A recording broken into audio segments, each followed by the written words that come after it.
বান্দা যখন ফিরে আসে ভাইয়া, কেউ যখন তওবা করে, ভুল বুঝতে পারে, আবার নতুন করে আল্লাহর কাছে ক্ষমা প্রার্থনা করে, কসম খোদা আল্লাহ তাআলা ভীষণ খুশি।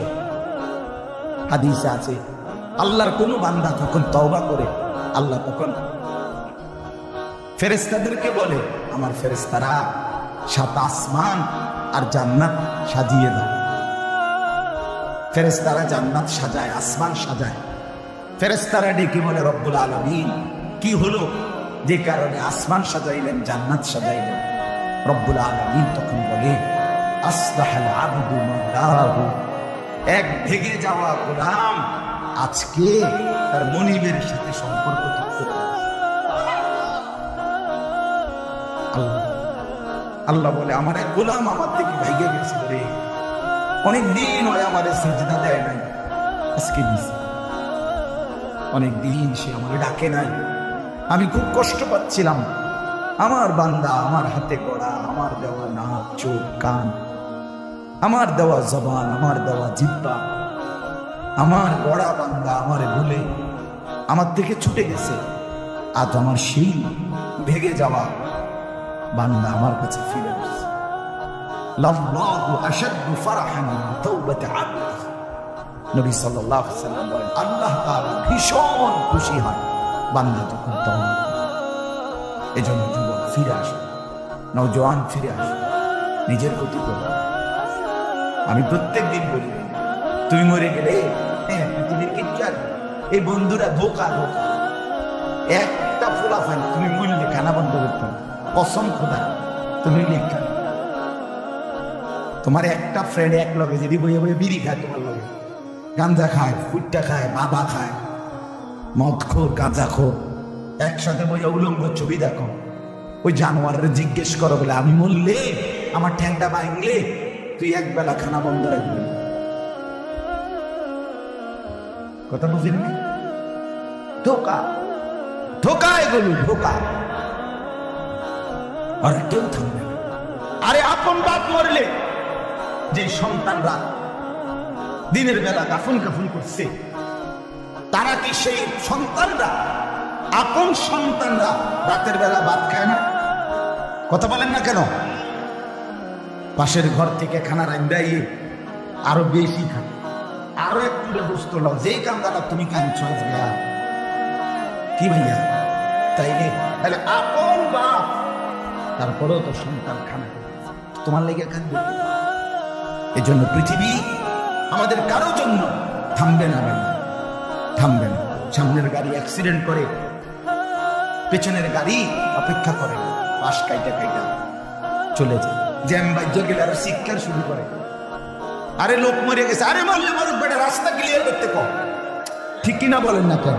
ধরে বেটা বেটা কেডা মরছে না মরছে বেটা, এলে কেউ বুঝি মরছে রাস্তা আটকাই দেবে, মানে এই যুক্তি দেয়। তাহলে কেডা মরছে না মরছে মানে তোর মতো এক মানুষ মরছে, ঠিক কিনা বলেন না? তোর মতো এক সুস্থ সবল মানুষ মরছে বেটা, যে একটু আগে হাত নাড়তো পা নাড়তো, সেই মানুষটা এখন রক্তে ভাসতেছে বেটা। পাত্তাও নাই, কিসের সময় কার, কার হাতে সময়?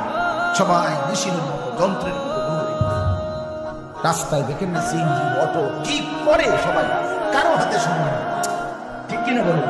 কে কাকে ঠেলিয়া যাবে, কারো হাতে সময়, কে কার জন্য? এই জন্য তুমি নষ্ট হয়ে গেলে বন্ধু, কেউ তোমার ফিরাবার নেই। তোমার জন্য ভাববে কেউ, ডাকবে কেউ, কাঁদবে কেউ নাই। আরে আপন মা বাপের তো খবর নাই এখন। আপন বাপ সাইয়া দিছে, দেখে তার ফুতে আজকে 6 বছর 9 বছর এক ওয়াক্ত নামাজ পড়ে না, বড় বিড়ি খায়, বন খায়, চা দিয়ে ভিজাইয়া খায়। এবার মাইছে না সেখানে মানুষ ফুললে পড়ছে না বলে এতের ব্যাপার, বাবুরে টেহা দাও দিছে, টাকা দিলে খালাস। যদি সুদের টাকা দেয় বাপের কোনো অসন্তুষ্টি নেই, আর যদি টাকা না দেয় এবার আর গজবে আল্লাহর আরশ কাঁপে।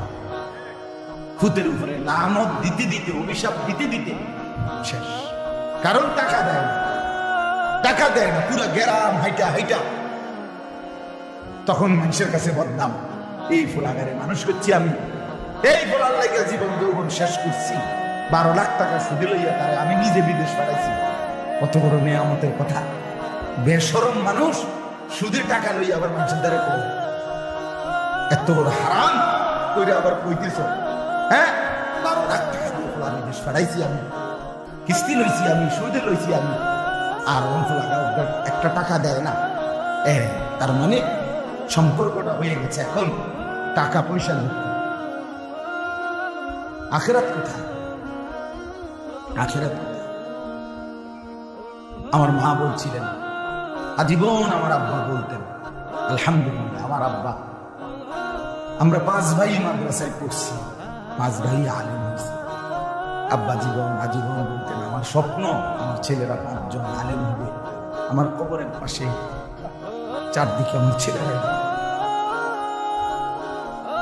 এই বছর আমরা ঈদের 2 দিন পরে বাবার কবরের সামনে মসজিদে গ্রামে মাহফিল করছি আমি বয়ান করছি আমার বড় ভাই বয়ান করছে আমার ছোট ভাই বয়ান করছে আমার আব্বার আমরা 5 ভাই 3 বোন আমাদের ছেলে মেয়ে মিলে আর আমার মা ভাই আছে 45 আমার বাবার মা সহ মা ছাড়া 44 জন মা একজন 45 একের গুণা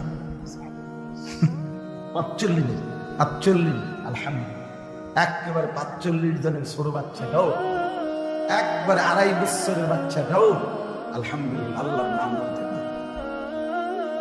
2.5 বছরের মেয়েটাও ওই মজলিসে গেছে আমাদের সবচেয়ে ছোট সেও মাথায় হিজাব ছিল আল্লাহর নাম বলছে দাদা ভাইয়ার কবরে দাঁড়াইছে নানার কবরে দাঁড়াইছে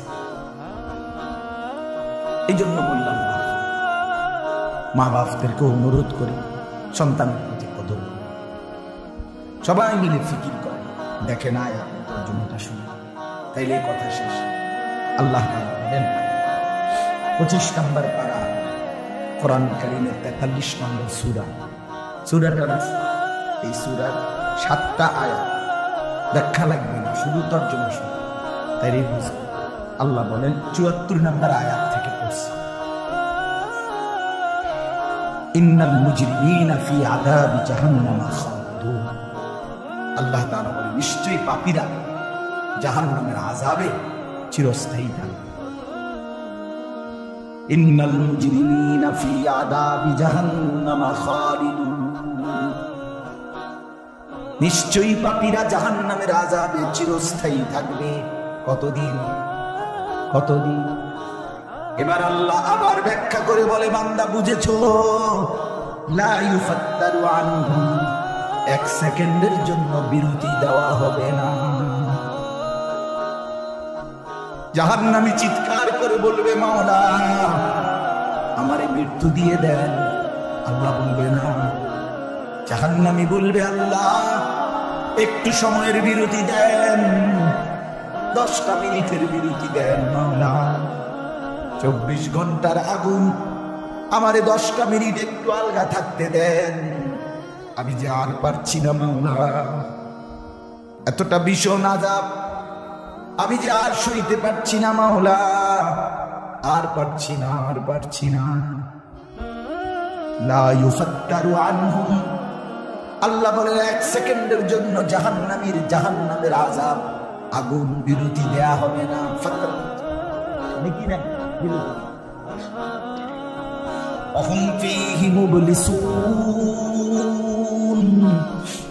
এরপরে আল্লাহ বলে জাহান্নামী এই দীর্ঘ 24 ঘন্টা অনন্তকাল আযাবের মধ্যে থাকবে কেমনে থাকবে মুবলিসুন বিষণ্ণ হয়ে উদাস মনে কোনদিন চেহারায় 1 সেকেন্ডের জন্য হাসি ফুটবে না কোনদিন আর সুখের নাগাল পাবে না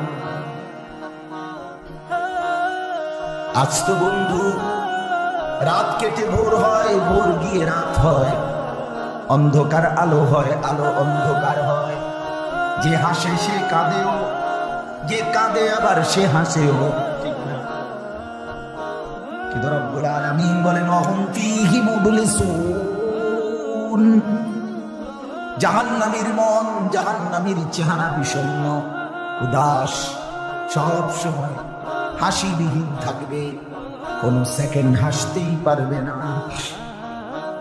এবার আল্লাহ নিজে বলবেন মলিন চেহারা দেখে জাহান্নামীকে, জাহান্নামীর চিৎকারে আল্লাহ নিজেই বলবেন ওমা যালামনাহুম, জাহান্নামী নাফরমান, আমি কিন্তু তোর উপরে মোটেই জুলুম করি না। আমি রাতও দিয়েছি বান্দা, দিন দিয়েছি, আমি সুযোগ দিয়েছি, সময় দিয়েছি।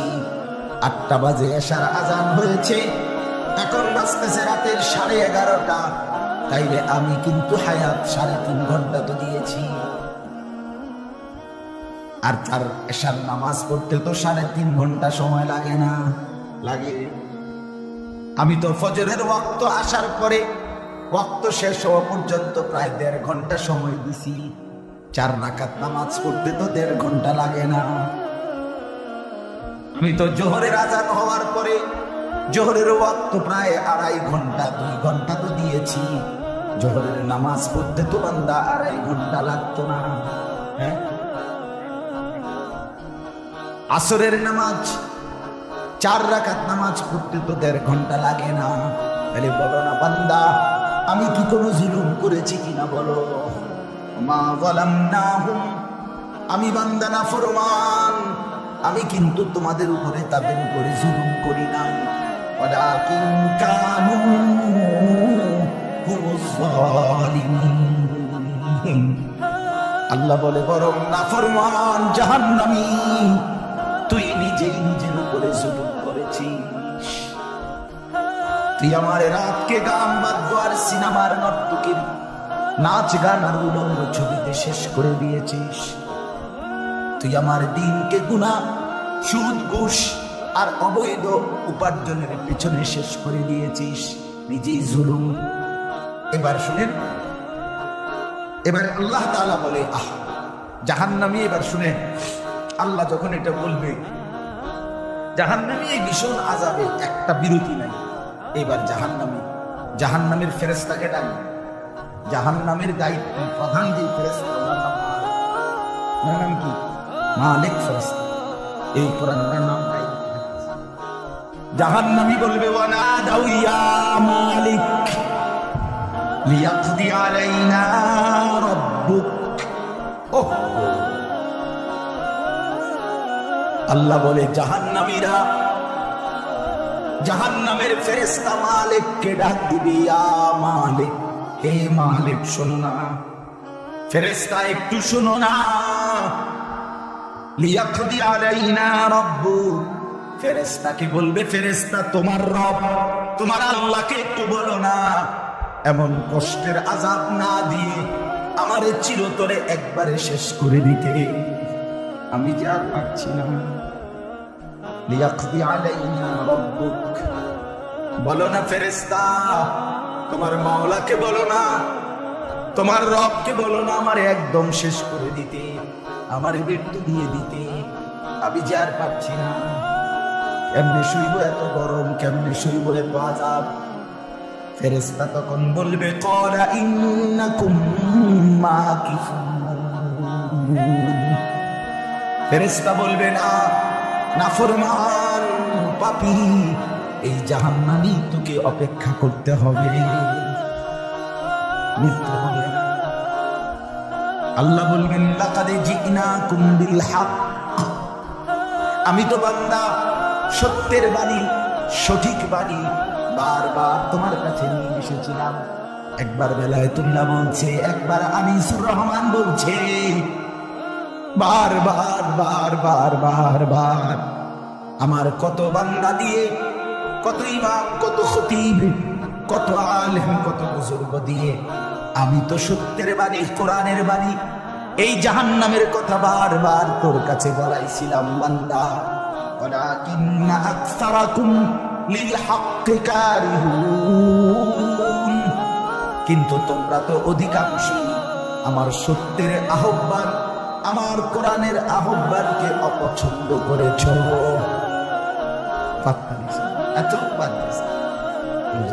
কই আসলে এমন কথা বলে না, অনেক বুড়া মানুষ আছে, বুড়া মানুষ। আর রাখো হুজুরা যত কয় এত না, কিছু কইতে লাগলে বাড়াইও কয় বেটা হুজুরা, কথা বলেন না কেন?